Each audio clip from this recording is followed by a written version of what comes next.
pour Macky Sall, c'est une répétition générale, c'est un référendum pour ou contre le président sénégalais, vous l'appelez comme vous voulez. C'est tout à fait ça, et c'est aussi tout le paradoxe de la situation politique actuelle au Sénégal, parce que vous avez d'un côté donc un président, un Macky Sall, dont les partisans, pas lui, mais les partisans laissent entendre qu'il pourrait briguer un troisième mandat, basé sur une interprétation, on peut dire, un peu large de la Constitution. Et de l'autre, vous avez un opposant, Ousmane Sonko, qui est toujours sous contrôle judiciaire après une plainte contre lui pour viol et menace de mort, et qui pourtant a été élu maire et qui lui aussi compte se présenter à la présidentielle.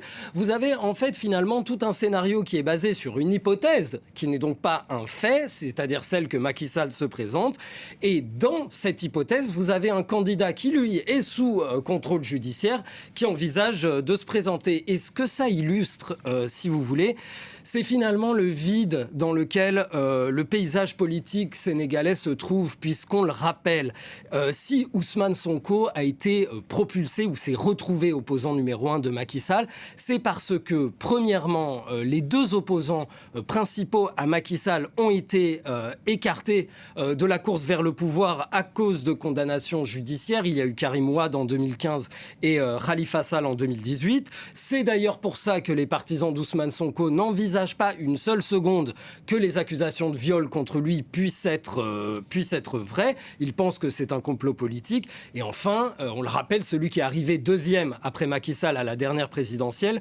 s'est allié avec lui. Et donc finalement, vous avez un Ousmane Sonko qui cristallise les frustrations de tous ces camps politiques et de la jeunesse.